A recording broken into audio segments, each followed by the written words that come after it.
다들 일단 많이 들으러 예상보다 많이 들으러 와주셔서 감사하고요. 제가 올해로서 이제 3년째 커뮤니티 빌드의 커뮤니티 데이 발표를 하는데 어, 네, 약간 그래도 또 떨리네요. 네, 오늘 주제는 아직도 서버 관리 수작업으로 하세요. AWS 서비스로 딸깍이라는 주제로 발표를 맡게 된 LG U+의 데브옵스 엔지니어 정영진입니다. 네, 먼저 일단 이 QR 코드 이제 못 찍으신 분들을 위해서 다시 한번 하고 네, 5초 있다가 넘기도록 하겠습니다. 땡. 네. 이제 제 소개를 먼저 간단하게 하고 발표를 진행하려고 해요. 일단 제가 누군지 일단 아셔야 될 것 같아서 네, 저는 현재 앞서 말씀드린 것처럼 LG U 플러스의 데브옵스 엔지니어고요. 네, 저는 AWS 커뮤니티 빌더의 이제 클라우드 오퍼레이션 파트에 속해 있습니다. 그리고 또 데이터독에서도 이제 엠베서더 활동을 하고 있고 해시코프도 엠베서더로 활동하고 있습니다. 타이틀이 좀 여러 개예요. 네, 저는 원래는 이제 백엔드 했었는데 스프링은 안 썼어요. 저는 원래 퓨어 자바를 개발했어요. 포조 객체 다루던 그런 자바였고 저는 이제 JVM 밑단을 많이 다뤘어요. 그래서 여러분들이 아시는 그 뭐 스프링에 빈 주입하는 거에 대해서 직접적으로 이제 코드를 짰었어요. 원래는 와스 레이어를 다뤘었고 그 다음에는 이제 제가 어쩌다 보니 이제 위버스 컴퍼니라는 회사에서 이제 데브옵스 커리어를 시작을 해서 현재까지 이어져 오고 있습니다. 네, 저는 요즘에 이제 대기업이든 어디든 이제 한창 핫하게 이루어지고 있는 게 마이그레이션 그리고 모더나이제이션이라는 분야예요. 이게 이제 IDC에서 이제 퍼블릭 클라우드로 서비스를 좀 많이 옮기자라는 추세가 요즘 많이 이루어지고 있는데 여기에 이제 관심이 많고 또 오토메이션에도 관심이 많습니다. 그리고 저기 이제 오른쪽 아래 보시면은 제 링크드인 주소가 있는데요. 혹시 오늘 세션에 대해서 궁금하신 점 혹은 커리어적으로 궁금하신 거 뭐 이거저거 물어보시고 질문 주셔도 제가 다 언제나 답변 드리도록 하겠습니다. 네, 오늘의 아젠다는 크게 네 가지로 구성이 되어 있습니다. 먼저 첫 번째로는 수동 관리의 페인 포인트에 대해서 한 세 가지 정도 한번 짚고 넘어갈 거고, 그 다음 두 번째로는 아마 아실 분들은 다 아실 거고 써보신 분들도 많이 있으실 거라고 생각이 돼요. 그래서 뭐 AWS 시스템스 매니저가 무슨 기능이고 또 데브옵스 엔지니어가 어떤 기능을 또 많이 쓰는지에 대해서 말씀드리려고 하고, 그리고 세 번째는 이 시스템스 매니저를 통해서 저희가 자동화를 구성을 할 수가 있어요. 실제로 요즘에 이제 통신사 보안이 핫하죠. 이제 많이 주어 터지고 있잖아요. 이제 그 과정에서 저희 회사도 이 보안을 어떻게 자동화를 할지에 대해서 고민을 엄청 많이 했어요. 저희 팀만 관리하고 있는 AWS 어카운트가 한 3, 40개 정도 되는데 전사적으로 한 100몇십 개 정도 돼요. 이제 그런 것들에 있어서 AWS 리소스를 어떻게 자동화해서 관리할지 또 컴플라이언스는 어떻게 할지 이런 부분에서 이제 좀 찾다가 오늘 발표를 준비하게 됐고, 이제 마지막으로는 저희가 이제 1, 2, 3번 짚고 넘어간 거에 대해서 정리하는 서머리로 이제 진행을 해보도록 하겠습니다. 오늘 발표는 이런 분들에게 좀 좋을 것 같아요. 먼저 첫 번째로는 이제 서버 운영의 고통을 아시는 분들, 이제 소위 말하는 이제 IT 오퍼레이션 직군인데요. 항상 이제 수동 SSH 패치하고 RDP 포트 열고 또 반복적인 서버 작업도 어느 정도 자동화는 돼 있으실 거예요. 엔서블이나 뭐 등등등을 통해서 이제 자동화가 돼 있을 텐데 또 AWS 시스템스 매니저를 통해서도 할 수 있다라는 것을 알고 가시면 좋을 것 같고, 두 번째로는 이제 안전하고 효율적인 운영, 이제 이것도 어떻게 보면은 오퍼레이션의 영역이에요. 뭐 SSH 포트를 열어서 저희가 팸키를 통해서 접근하거나 혹은 베스천을 통해서 이렇게 점프 호스트로 접근하는 케이스가 많은데, 이제 요즘에는 이제 SAC 서버 액세스 컨트롤 혹은 KAC 쿠버네티스 액세스 컨트롤, DAC 데이터베이스 액세스 컨트롤 이런 컨트롤류가 이제 많이 나와 있어요. 국내에서 제품도 있고 글로벌리하게도 뭐 텔레포트 이런 솔루션들이 있습니다. 이런 솔루션을 통해서 접근 제어를 어떻게 할지 또 이제 할 수도 있는데 실제로 AWS 네이티브 서비스를 통해서도 로깅을 잘 하고 접근 제어를 잘하면 되거든요. 그래서 이 부분에 대해서도 한번 짚고 넘어갈 거고, 마지막으로는 AWS를 처음 접하시는 분들이 이제 자동화의 기본 개념을 한번 알고 가셨으면 좋을 것 같습니다. 네, 먼저 첫 번째로 수동 관리 포인트입니다. 페인 포인트입니다. 시나리오가 이제 총 3개예요. 먼저 첫 번째로는 신규 에이전트를 설치한다고 저희가 생각을 해볼게요. EC2가 떠 있었는데 얘가 너무 오래돼 있어요. 그러면은 얘에서 섣불리 접근하기 어려울 거란 말이죠. 예를 들면은 내가 IAC도 안 됐어. 그리고 이 서버는 소위 말하는 이제 외주사가 많이 띄워놓은 거예요. 그러면은 이걸 이제 내부에서 어떻게 다시 고치려고 하더라도 내부 프로세스가 뭔지를 몰라요. 그래서 얘를 그러면 AMI를 떠가지고 복구를 할 것인가? 혹은 리소스가 너무 적어가지고 에이전트를 설치할 수 없어. 이럴 경우에 이제 어떻게 해야 될지 고민이 되실 거고, 두 번째로는 제가 아까 액세스 컨트롤을 어떻게 해야 될지에 많이 말씀을 드렸어요. 근데 이게 하나의 어카운트에서는 정말 쉬운데 이제 어카운트가 한 뭐 2, 30개, 3, 40개, 뭐 몇백 개 이렇게 넘어가다 보면은 서버 접근 제어를 하기가 정말 어렵습니다. 그림에서 보시다시피 하나의 중앙 어카운트에서 이제 멀티 어카운트 형태의 이제 접근 제어를 하는 시나리오도 있을 수 있고, 또 여기 왼쪽 아래에 보면 이제 IDC 영역도 사실 AWS와 연결을 해서 SSM을 통해서 사용을 하실 수가 있습니다. 실제 저희 회사도 그렇게 쓰는 케이스가 있고요. 네, 그리고 세 번째로는 저희가 이제 막 요즘에 이제 아까 말씀드렸지만 뭐 통신사 보안 패치 이런 것도 요즘에 자주 일어나요. CV 패치를 하거나 OS적인 패치를 할 때도 이 시스템스 매니저의 기능을 활용을 하시면 정말 도움이 많이 됩니다. 네. 그래서 이런 앞서 말씀드린 다양한 시나리오 뿐만 아니라 더 많은 시나리오도 있는데, 이런 시나리오를 이제 시스템스 매니저라는 서비스를 통해서 쉽게 자동화를 할 수가 있습니다. 먼저 그림을 보시다시피면 이제 여러분 기준으로 왼쪽 그림을 보시면은 이제 시스템스 매니저를 통해서 뭐 CDK나 콘솔 혹은 CLI를 통해서 IAM 권한이 있게 되면은 여기에 이제 런 커맨드가 이제 기능으로 있어요. 이 런 커맨드를 통해서 내가 정의한 도큐먼트를 타겟이 되는 인스턴스에 실행을 하게 될 수 있습니다. 그리고 뿐만 아니라 두 번째 그림을 보게 되면 런 커맨드는 일회성 작업이에요. 딱 내가 특정 명령어를 내린다라는 관점인 거고, 두 번째로는 보시면 이 시계 모양이 있죠. 이 시계 모양이 뜻하는 것은 주기적인 작업을 할 수 있다라는 뜻이 됩니다. 이제 여기에서 활용되는 거는 스테이트 매니저라는 서비스 그 기능이 하나 있어요. 그 스테이트 매니저가 앞서 말씀드린 이 도큐먼트를 기반으로 주기적으로 30분에 한 번씩 혹은 1시간에 한 번씩 데일리 이런 식으로 동작을 해서 내가 원하는 어떤 스크립트를 돌린다거나 내가 원하는 어떤 작업을 수행할 수 있도록 구성을 할 수가 있습니다. 네, 그래서 시스템스 매니저가 뭔데? 시스템스 매니저는 이제 소위 말하는 SSH 22번 포트, 그리고 RDP, 윈도우에서는 RDP를 쓰죠. 3389번 포트를 이제 외부에 노출하지 않고 내부에 SSM 에이전트를 설치를 해서 사용하는 AWS의 기능 중 하나입니다. 수백 대 혹은 수천 대 이제 EC2가 될 수도 있고, 뭐 온프레미스의 IDC 노드가 이제 다이렉트 커넥트 혹은 사이트 투 사이트 VPN을 통해서 연결되면은 AWS 콘솔 혹은 API를 통해서 일관적인 방식으로 이 서버를 관리할 수 있다라는 서비스입니다. 그리고 이 시스템스 매니저의 가장 강력한 점 중 하나가 바로 선언형 자동화라고 생각이 됩니다. 이제 패치나 뭐 설정 변경 이런 거를 제가 앞서 말씀드린 SSM 도큐먼트 하나에 정의를 해서 이 도큐먼트를 수행을 하는 서비스가 바로 AWS 시스템 매니저라고 생각하시면 될 것 같습니다. 네, 그래서 이 시스템스 매니저에도 저도 좀 많이 쓰는 기능이 저는 바로 이 세션스 매니저, 세션 매니저를 제일 많이 활용을 하는 것 같아요. 이 세션 매니저가 뭐 하는 놈이냐? 로컬에서 이제 쉘로, 베스천 호스트 이런 거 거치지 않고 이제 내가 AWS 네트워크 혹은 인바운드가 뚫려 있으면은 443 포트로 얘가 연결이 되거든요.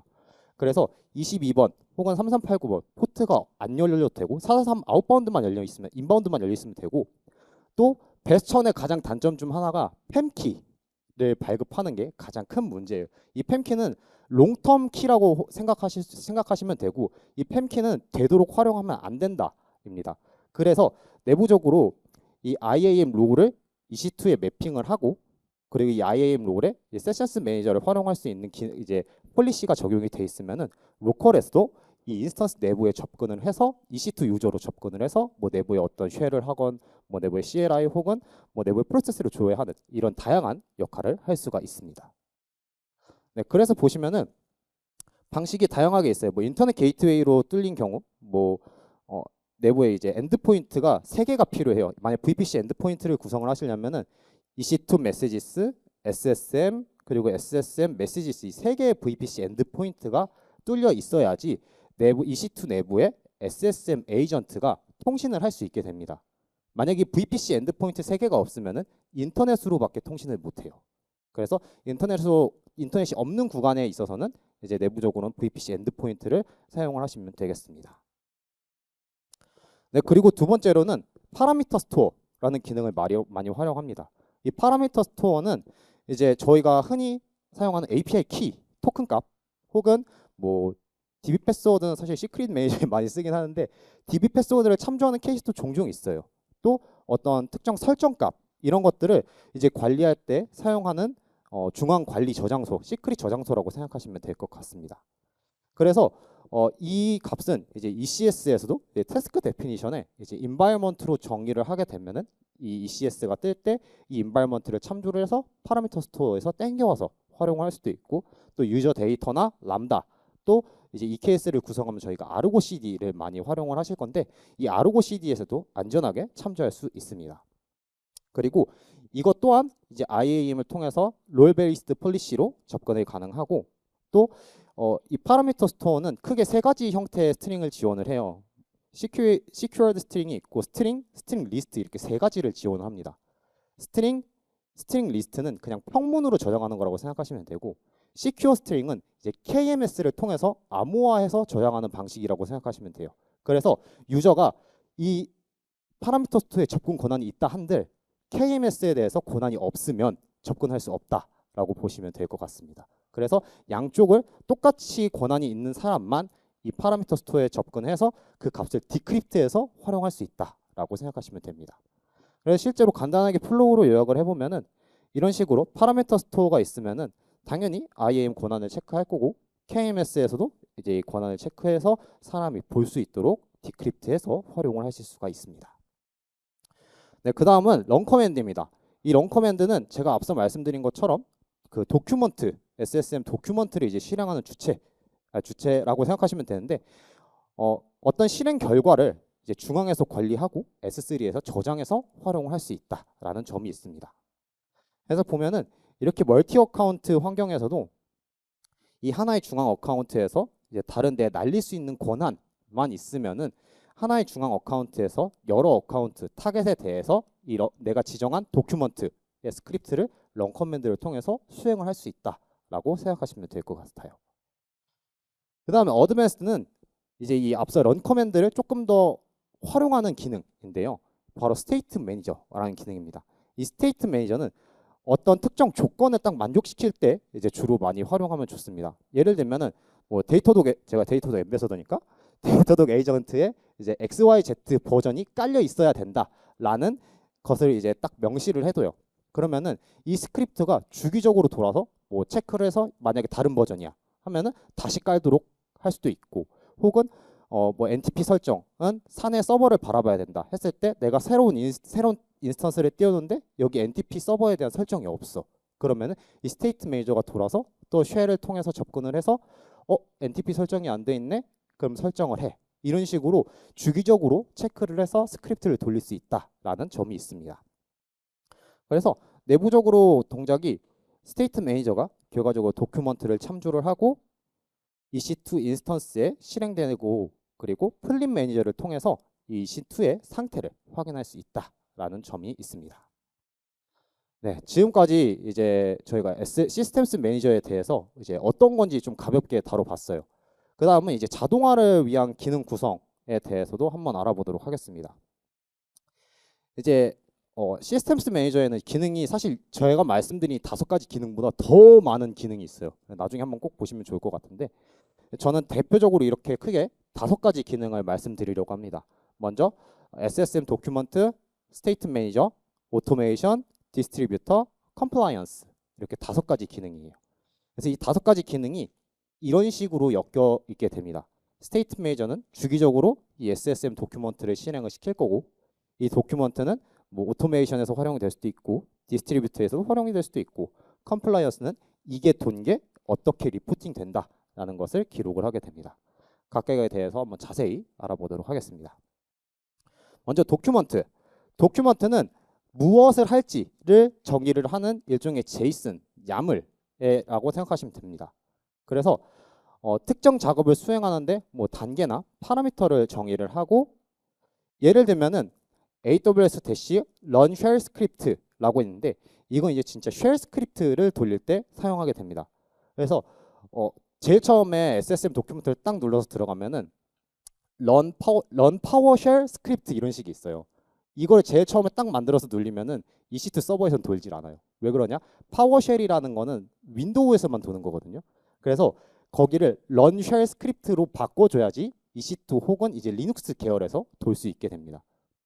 그리고 두 번째, 이 configure AWS 패키지라고 있는데요. 얘는 이제 제가 다음에 말씀드릴 디스트리뷰터에 있는 패키지를 실행을 할 때 사용하는 이제 도큐먼트고, 또 run Ansible playbook이라는 이제 도큐먼트도 있는데 얘는 이제 Ansible playbook을 실행하는 도큐먼트입니다. 이 외에도 사용자가 직접 정의해서 도큐먼트를 활용을 하실 수도 있습니다. 실제로 도큐먼트를 한번 들어가서 보면은 여기 오른쪽에 owned by Amazon 이 이제 AWS에서 제공을 하는 기본적인 도큐먼트들이에요.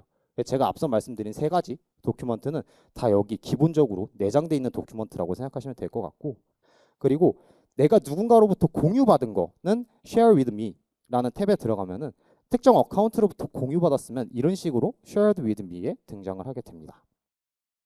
그래서 파일을 하나 까보면은 이런 식으로 지금 JSON 형태로 구성되어 있는 걸 확인해 볼 수 있어요. 근데 이것도 이제 야물로 바꿔서 똑같이 동작할 수 있도록 구성을 하면 되고, 제가 여기 지금 안 보이실 텐데 위에서 한 5번째 줄에 보면은 AWS run shell script라고 적혀 있는 것을 보실 수 있어요.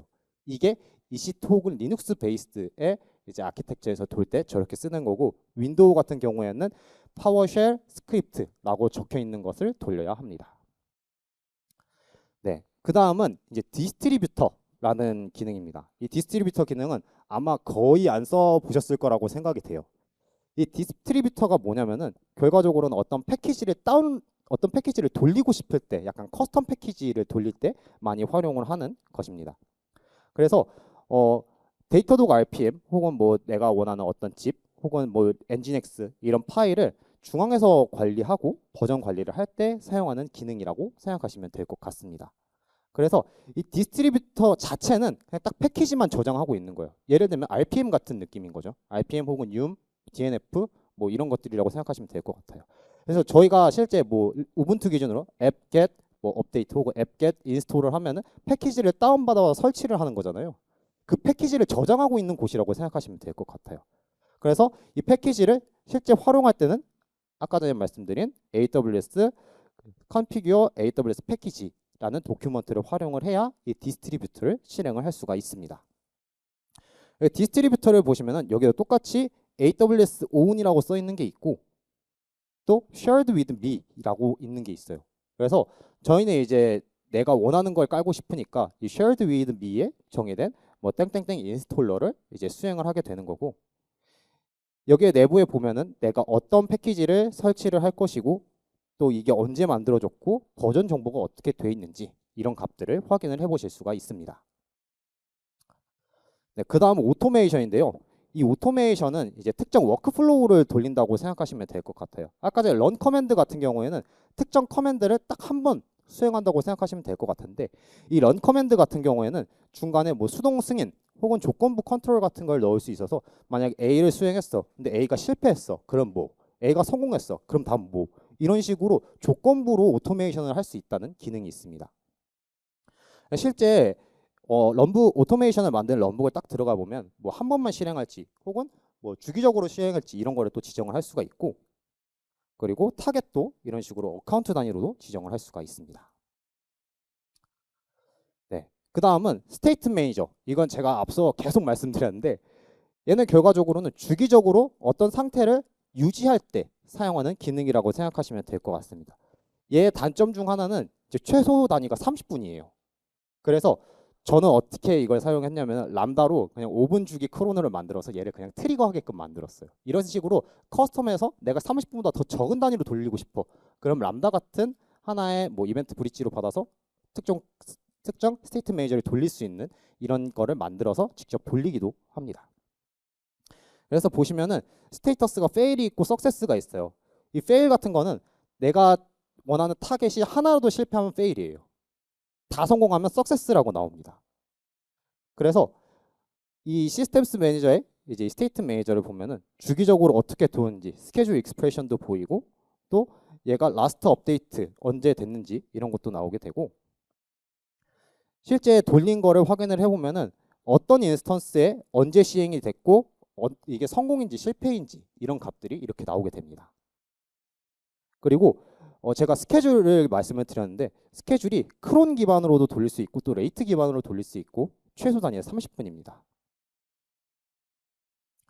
네, 그리고 마지막으로는 컴플라이언스입니다. 이 컴플라이언스는 말 그대로 인스턴스에 정의된 규칙이 잘 동작하고 있는지 준수가 잘 되고 있는지를 확인해 준다고 생각하시면 돼요. 그래서 스테이트 매니저에 이제 내가 이 컴플라이언트 혹은 넌 컴플라이언트에 대해서 수집한다라는 거 이제 도큐먼트에 명시를 해줘야 됩니다. 그래서 실제로 이제 돌린 거를 확인을 해보면은 컴플라이언스 리소스가 7대인데 얘가 다 컴플라이언트를 지키고 있으면은 이런 식으로 나오게 되고 그리고 이 컴플라이언트에 대해서 크리티컬한지 뭐 크리티컬하지 않은지에 대한 이런 레벨도 CBRT도 나오는 것을 확인할 수 있고 얘를 좀 더 확장해서 보면은 중앙에 있는 어카운트가 이제 이 스테이트 매니저 돈 값들을 다 수집을 해요. 그래서 대시보드를 이제 퀵 사이트로도 만들어서 활용을 하실 수가 있습니다. 이건 이제 좀 더 오거나이제이션을 다루는 사람들에게 좀 더 유리한 대시보드라고 생각하시면 될 것 같아요. 네, 저희가 좀 빠르게 달려왔는데 그래서 이제 앞서 말씀드린 거를 조금 요약을 해보도록 하겠습니다. 자동화를 이제 위한 구성 요소는 크게 스테이트 매니저, 도큐먼트, 컴플라이언스, 오토메이션, 마지막으로 컴플라이언스 이렇게 5가지 구성 요소로 자동화를 해서 시각화까지 할 수 있다라는 걸 알 수 있었고 제가 앞서 제일 처음 말씀드린 페인 포인트를 그럼 어떤 걸 통해서 해결했는데 보면은 신규 에이전트 설치는 스테이트 매니저 혹은 런 커맨드를 통해서 확인을 할 수 있고 추적 가능한 서버 접근은 시스템스 매니저의 세션 매니저를 활용을 하면 되고 긴급 보안 패치 같은 것도 똑같이 스테이트 매니저의 컴플라이언스 조합을 활용을 하면은 가시성 있는 이제 긴급 보안 패치를 할 수 있게 되겠죠. 네.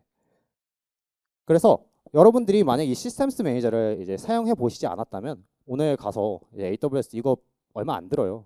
이거 거의 공짜예요, 진짜 제가 느꼈을 때. 왜 그럼 EC2 뜨면 내부에 SSM 에이전트가 기본적으로 깔려 있어요. AL2023 기준으로. 그래서 딱 보시면은 시스템스 매니저에 익스플로어 노드를 먼저 딱 들어가 봅니다. 그러면은 여기에 리스트가 노드가 딱 나와요. 그래서 오른쪽에 런 커맨드를 한번 딱 딸깍 눌러 보시면은 제가 말씀드린 기본적으로 AWS에서 지정해준 이제 제공해준 도큐먼트가 있는데 여기에서 EC2는 리눅스 계열이니까 AWS 런 쉘 스크립트를 딱 클릭을 합니다. 그 다음에 타겟 인스턴스에서 돌릴 명령어를 하나 딱 지정을 해보세요. 예를 들면 뭐 ls-al 혹은 탑 뭐 whatever 그런 걸 지정을 해서 딱 돌리게 되면은 아웃풋도 이제 런 커맨드에 딱 들어가 보시면은 이런 식으로 명령어가 잘 돌았으면은 확인을 해보실 수가 있습니다. 제 발표는 여기까지였고요. 여러분들도 이제 회사 혹은 이제 실제 활용하는 데 있어서 이 시스템스 매니저를 좀 더 활용해 보시면 좋을 것 같습니다. 감사합니다.